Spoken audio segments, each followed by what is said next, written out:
Hello everyone, तो welcome to संघर्ष IQ। और आज का जो हमारा टॉपिक है वो बहुत इंटरेस्टिंग टॉपिक है, जो कि है फंडामेंटल राइट्स का टॉपिक। तो देश के नागरिकों, शुरू से हम बचपन से बोलते हैं ये तो मेरा राइट है, ये तो मेरा अधिकार है। तो कुछ फंडामेंटल राइट्स जो हैं वो हमें मिले, जो हमारे कॉन्स्टिट्यूशन ने हमें दिए। आज हम उन सब अधिकारों की बात करेंगे, उन राइट्स की बात करेंगे जो हम बचपन से चिल्लाते हैं, ये मेरा अधिकार है, I have right to equality, I have right to life. तो लेट्स सी ये क्या क्या राइट्स हैं। और ये जो टॉपिक है एग्ज़ाम पॉइंट ऑफ व्यू से बहुत इंपॉर्टेंट टॉपिक है। I can not stress that enough. बहुत इंपॉर्टेंट टॉपिक है। एवरी ईयर हर एग्ज़ाम में इनसे रिलेटेड क्वेश्चन होते ही होते हैं। तो चलो अब without wasting any time let's jump into it. तो अगर हम इंट्रोडक्शन की बात करें तो जो फंडामेंटल राइट्स हैं हमारे इंडियन कॉन्स्टिट्यूशन के अंदर पार्ट 3 के अंदर हैं, और आर्टिकल 12 से लेके जो आर्टिकल 35 है वो हमारे फंडामेंटल राइट्स से डील करता है। ये हमारी सिविल लिबर्टीज़ के बारे में बात करता है, और इसके अंदर जो है 6 तरह के फंडामेंटल राइट्स की बात करी गई है। तो आप अगर एक चीज़ नोटिस कर रहे होंगे कि जो हमारे फंडामेंटल राइट्स हैं वो यहाँ पर तो हम लिख रहे हैं 14 से स्टार्ट हो रहे हैं, और यहाँ हमने लिखा कि 12 से स्टार्ट हो रहे हैं। तो जो आर्टिकल 12 और आर्टिकल 13 है उसके अंदर हमने स्टेट की डेफिनेशन, आर्टिकल 12 के अंदर जो है स्टेट की डेफिनेशन है कि क्या क्या जो है स्टेट के अंदर आता है, और आर्टिकल 13 के अंदर जो है हमने जुडिशियल रिव्यू की जो पावर है वो हमारे कॉन्स्टिट्यूशन में इनडायरेक्टली जो डिराइव होती है वो आर्टिकल 13 से होती है। उसके बाद जो फंडामेंटल राइट की प्रोविजंस है वो आर्टिकल 14 से स्टार्ट होती है। तो right to equality article 14 to 18 हमारा चलता है, जो कि इस वीडियो का मेन टॉपिक रहेगा। उसके बाद है राइट टू फ्रीडम, फिर है right against exploitation 23-24, right to freedom of religion 25 to 28, and cultural and educational rights 29 and 30, and right to constitutional remedies जो कि 32 to 35 में आता है। तो इसको याद करने के लिए बस बचपन में मैं ऐसे सोचती थी कि जब हम 14 से 18 साल के होते हैं तो हमारे अंदर ऐसे होता है ना कि मैं तो अपने भाई के इक्वल हूँ, तो इक्वालिटी की बात करते हैं। इक्वालिटी के बाद हम बात करते हैं फ्रीडम की, उसके फ्रीडम है तो मुझे भी फ्रीडम चाहिए।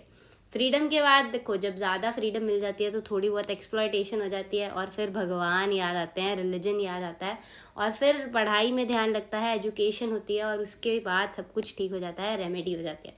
आई नो थोड़ा फनी है एंड थोड़ा लेम है, but that's how I learned it. तो अगर आपके पास कोई ट्रिक है तो कमेंट्स में ज़रूर शेयर कीजिए। तो चलो विदाउट वेस्टिंग एनी टाइम आगे चलते हैं। तो इम्पॉर्टेंट फीचर्स क्या हैं फंडामेंटल राइट्स के। तो जो अफेक्टेड इंडिविजुअल्स हैं, अगर आप फंडामेंटल राइट्स की बात करें, देखो हमारे पास बहुत सारे लीगल राइट्स भी हैं, बट अगर लीगल राइट्स की बात करें तो हम उसमें पहले डिस्ट्रिक्ट कोर्ट में जाते हैं, लोअर कोर्ट्स में जाते हैं। बट फंडामेंटल राइट्स ऐसे राइट्स हैं कि अगर वो वायलेट हो रहे हैं तो आप डायरेक्टली सुप्रीम कोर्ट में जो है जा सकते हैं। कुछ जो फंडामेंटल राइट्स हैं वो सारे सिटीजन्स को ही मिलते हैं सिर्फ, बट कुछ ऐसे फंडामेंटल राइट्स हैं जो सभी इंडिविजुअल्स को, इनफैक्ट जो फॉरेनर्स भी इंडिया में हैं उनको भी एक्सटेंड होते हैं। फंडामेंटल राइट्स एब्सोलूट नहीं है, मतलब अगर इक्वालिटी की बात कर दी इसका मतलब ये नहीं है कि बस be 100% equality. There are some reasonable restrictions हर फंडामेंटल राइट में। राइट टू रिलीजन में देयर आर सर्टन रिस्ट्रिक्शंस, हर एक में। फ्रीडम में सर्टन रिस्ट्रिक्शंस। अब फ्रीडम है इसका मतलब ये तो नहीं है कि मैं जो मर्जी करने लग जाऊँ, तो कुछ रिस्ट्रिक्शंस जो हैं हर फंडामेंटल राइट में। एंड सबसे अच्छी बात ये है कि ये जो रिस्ट्रिक्शंस हैं ये हमारे फंडामेंटल राइट्स के साथ ही मैंशनड है। इसी जो चैप्टर के अंदर हमारी रिस्ट्रिक्शंस भी साथ की साथ ही मैंशनड है, और इसीलिए हमें कहीं बाहर नहीं जाना पड़ता। फिर ड्यूरिंग नेशनल इमरजेंसी जो फंडामेंटल राइट्स हैं वो सस्पेंड हो जाते हैं, एक्सेप्ट आर्टिकल 20 and 21। ये हमें याद रखना है कि एक्सेप्ट आर्टिकल 20 and 21, बाकी सारे जो फंडामेंटल राइट्स हैं नेशनल इमरजेंसी के टाइम, कौन सी इमरजेंसी, नेशनल इमरजेंसी के टाइम सारे जो फंडामेंटल राइट्स हैं वो सस्पेंड हो जाते हैं। फिर आ गया कुछ फंडामेंटल राइट्स से रिलेटेड कुछ जजमेंट्स हैं, जैसे Sajjan Singh versus union of India के केस में 1965 का ये केस है। यहाँ पे पार्लियामेंट ने कहा था कि जो पार्लियामेंट है वो कोई भी जो पार्ट है कॉन्स्टिट्यूशन का इंक्लूडिंग फंडामेंटल राइट्स अमेंड कर सकती है। उसके बाद गोलकनाथ केस, जिसमें ये कहा था कि फंडामेंटल राइट्स को अमेंड नहीं किया जा सकता है। तो एक में 65 में जहाँ पावर दी गई, 65 में इसी पावर को ले लिया गया। उसके बाद पार्लियामेंट कुछ जो है अमेंडमेंट्स लेके आई थी कॉन्स्टिट्यूशन में अपने आप को पावर देने के लिए। यहाँ पे गोलकनाथ केस में ना ये बोला गया था कि जो आर्टिकल हमारा 368 आर्टिकल है जिसमें हमारी अमेंडमेंट ऑफ द कॉन्स्टिट्यूशन की बात करी गई है, उसके अंदर पार्लियामेंट को पावर नहीं दी गई। जो उसका पहले हेडिंग रहती थी उसकी थी procedure to amend the constitution. तो बोला गया था कि यहाँ पे सिर्फ प्रोसीजर मेंशन है, पावर मेंशन नहीं है। गोलकनाथ केस में ये बोला गया था। तो इसके बाद जो पार्लियामेंट है कुछ अमेंडमेंट्स लेके आई थी अपने आप को पावर देने के लिए, और फिर वहाँ पे 368 की जो आर्टिकल की जो हेडिंग है, टाइटल है, उसको पावर एंड प्रोसीजर कर दिया गया था। उसके बाद केशव नंदा भारती है, सबको पता है, लैंडमार्क जजमेंट, जहाँ पे बेसिक स्ट्रक्चर डॉक्ट्रिन जो है बन के आया था। तो यहाँ पे कहा गया कि कोई भी part of the constitution amend हो सकता है including fundamental rights, but not the basic structure of the constitution. कुछ भी कर लो पर basic structure of the constitution as it is रहेगा।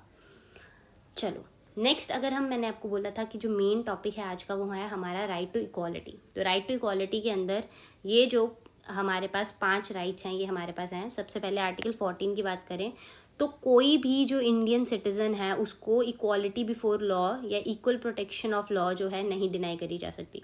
तो इक्वालिटी बिफोर लॉ, लॉ के सामने सब इक्वल हैं, और equal protection of the law, तो लॉ की जो प्रोटेक्शन है वो सबको इक्वल मिलेगी। तो ये आपको याद रखना है, आर्टिकल 14 में मेंशन है। आर्टिकल 15 बोलेगा कि किसी भी तरह की जो डिस्क्रिमिनेशन है वो नहीं हो सकती रिलीजन के नाम पे, रेस के नाम पे, कास्ट के नाम पे, सेक्स या प्लेस ऑफ बर्थ के नाम पे। फिर आर्टिकल 16 बात करता है, ये भी नो डिस्क्रिमिनेशन की बात करेगा, बट ये स्पेसिफिकली बात करता है पब्लिक एम्प्लॉयमेंट और अपॉइंटमेंट, मतलब इक्वल अपॉर्चुनिटी देनी है किसमें, पब्लिक एम्प्लॉयमेंट एंड अपॉइंटमेंट के अंदर। यहाँ पे किसी भी तरह की डिस्क्रिमिनेशन जो है किसी भी बेसिस पे नहीं होगी। आर्टिकल 17 बात करता है एबॉलिशन ऑफ अनटचेबिलिटी, जो बहुत ज़्यादा ज़रूरी था जिस टाइम हमारा कॉन्स्टिट्यूशन बना। ये एक बहुत बड़ी जो सोशल प्रॉब्लम थी हमारे इंडिया के अंदर, तो इसको कॉन्स्टिट्यूशन के अंदर ही जो है एबॉलिश कर दिया गया था, और इसकी प्रैक्टिस क्राइम है आज भी। उसके बाद आर्टिकल 18 जो कि बात करता है abolition of titles except military and academic. तो एबॉलिशन ऑफ टाइटल्स कैसे, जैसे पहले जो है राजा महाराजा होते थे जिन्हें उस नाम से ही राजा या महाराजा जो भी, तो वो जो पुराने राजा महाराजाओं ने अपने लिए टाइटल्स जो रखे थे, अधिराजा, महाराजा अधिराजा वगैरह एंड ऑल, उन टाइटल्स को अबॉलिश इस आर्टिकल में किया गया था। पर साथ ही यहाँ पे मेंशन किया गया है कि मिलिट्री के अंदर जैसे लेफ्टिनेंट गवर्नर, कैप्टन, मेजर, या फिर एकेडमिक जो टाइटल्स है जैसे डॉक्टर लग जाए या कुछ, तो ये जो एकेडमिक और मिलिट्री टाइटल्स हैं इनको अबॉलिश नहीं किया गया है। ठीक है, तो नेक्स्ट है थोड़ा बहुत एक्सप्लेन करा गया है। तो इक्वालिटी बिफोर लॉ में जैसे मैंने आपको बताया कि सब जो है लॉ के सामने इक्वल हैं, और ये सिर्फ बाउंड्रीज ऑफ इंडिया के बीच में बात हो रही है। आर्टिकल 15 के अंदर मैंने आपको बताया कि सारे जो सिटीजन्स हैं, ओनली सिटीजन्स, उनको किसी भी तरह की जो डिस्क्रिमिनेशन है स्टेट नहीं करेगा रिलीजन, रेस, इन सब चीज़ों के मामले में। आर्टिकल 16 ऑलरेडी मैंने आपको सब बता चुकी हूँ कि एम्प्लॉयमेंट और अपॉइंटमेंट के मामले में सबको इक्वालिटी ऑफ अपॉर्चुनिटी मिलेगी। देन अनटचेबिलिटी अबॉलिश करी गई थी हमारी आर्टिकल 17 के अंदर, और मैंने आपको बताया कि लीगल पेनल्टीज़ हैं, ये क्राइम है, इलीगल है अनटचेबिलिटी को किसी भी फॉर्म में प्रैक्टिस करना। नेक्स्ट इज आर्टिकल 18 जो टाइटल्स को अबॉलिश करता है। इसमें क्या बात करी गई है कि जो स्टेट है वो कोई भी टाइटल्स कॉन्फर नहीं करेगा except academic and military titles.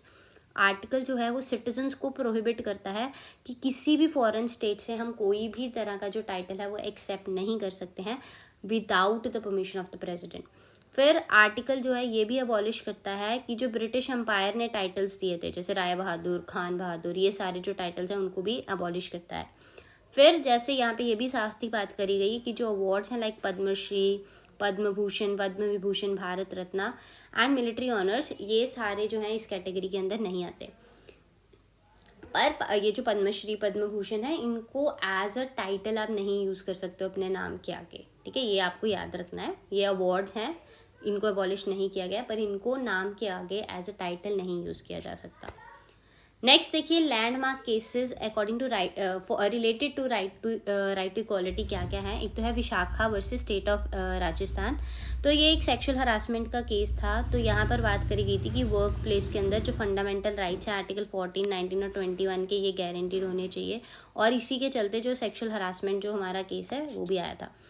Shayara Bano case के अंदर अगर आपको पता हो कि पहले ट्रिपल तलाक जजमेंट भी इसको बोलते हैं, तो ट्रिपल तलाक बोला गया कि एक मुस्लिम वुमेन की डिग्निटी के डेरोगेटरी है, और साथ ही राइट टू इक्वालिटी के को भी जो है ये हार्म करता है, वायलेट करता है। तो यहाँ पे मुस्लिम वुमेन की राइट टू इक्वालिटी को जो है बचाया गया था। साथ में ही Indian young lawyer association versus state of Kerala, तो ये सबरीमाला टेम्पल एंट्री का जो केस था ये वो है। और यहाँ पे भी इक्वालिटी, वुमेन को इक्वालिटी देने के लिए जो टेम्पल की एंट्री है उसको अलाउ करते हुए तो आर्टिकल 14 को जो है स्टेट किया गया था। तो चलो अब देखते हैं जो हमने देखा है। और इसमें वैसे वीडियो के अंदर कुछ रैंडम क्वेश्चंस रहेंगे, तो आगे की वीडियोस के अंदर भी मैं ऐसे ही रैंडम क्वेश्चंस रखूंगी ताकि हमारे हर तरह के क्वेश्चंस जो है प्रैक्टिस हो जाएं। तो ये सारे क्वेश्चंस जो है फंडामेंटल राइट्स हैं, बट ज़रूरी नहीं है कि अगर हमने 14 to 18 डिस्कस किया है तो सिर्फ वही होंगे। तो इसमें रैंडम फंडामेंटल राइट्स से रिलेटेड कोई भी जो क्वेश्चन है वो आगे की वीडियोज़ में भी रहेंगे। तो फंडामेंटल राइट्स कौन से पार्ट में दिया हुआ है, तो ये हम सबको पता है कि पार्ट 3 ऑफ द कॉन्स्टिट्यूशन में जो है फंडामेंटल राइट्स गिवन है। नेक्स्ट, कितने जो फंडामेंटल राइट्स हैं हमारे कॉन्स्टिट्यूशन में मैंशन है, हमने अभी देखा 6 जो राइट्स हैं हमारे कॉन्स्टिट्यूशन में मैंशनड है। फंडामेंटल राइट्स जो गारंटीड किए गए हैं under which article available only to the citizens, तो यहाँ पे जो भी आर्टिकल्स हैं वो इनमें से कौन सा है जो सिर्फ सिटीजन्स को अवेलेबल है, तो वो आर्टिकल 19 है जो फ्रीडम वाले राइट्स हैं। ठीक है, किसी भी फॉरेनर को यहाँ पे हम राइट टू स्पीच या एसोसिएशन ये सब नहीं देते।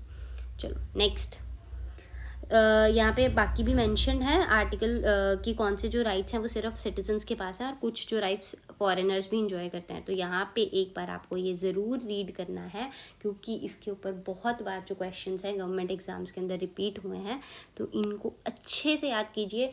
रटने की जगह लॉजिक में जाइए कि क्यों ये जो राइट्स हैं वो सबको मिलने चाहिए, क्यों नहीं मिलने चाहिए। ठीक है, next, the provisions related to the fundamental rights in the constitution of India can be amended, क्या ये अमेंड हो सकते हैं, तो हाँ हो सकते हैं। कैसे हो सकते हैं, तो स्पेशल मेजॉरिटी के थ्रू जो ये है अमेंड हो सकते हैं। स्पेशल मेजॉरिटी आप सबको पता है कितनी होती है, 2/3 मेजॉरिटी प्लस एब्सोलूट भी होनी चाहिए, मतलब 50%, 2/3 present and voting and 50% of the total membership की जो वोटिंग होती है उसको स्पेशल मेजॉरिटी बोलते हैं।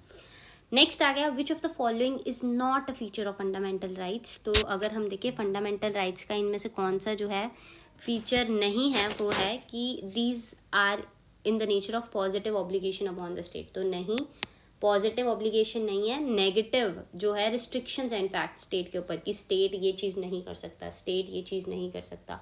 तो कुछ पॉजिटिव ऑब्लिगेशंस यहाँ पे हम बोल सकते हैं एक आधी है, बट जो ज़्यादातर ये है ये सारी नेगेटिव रिस्ट्रिक्शंस है जो स्टेट के ऊपर लगाई गई हैं ताकि स्टेट किसी भी तरह का जो पावर है उसको ओवर यूज़ ना करे, कॉन्सेंट्रेशन ऑफ पावर ना हो और एक लिमिट्स के अंदर रह के जो स्टेट है अपनी पावर्स को यूज़ करे। Next, which of the amendment act deleted the right to property, तो ये इंपॉर्टेंट क्वेश्चन है। 44th कॉन्स्टिट्यूशनल अमेंडमेंट एक्ट जो आया था उसने राइट टू प्रॉपर्टी को डिलीट कर दिया था। ठीक है, तो ये हम इसके बारे में आगे भी बात करेंगे।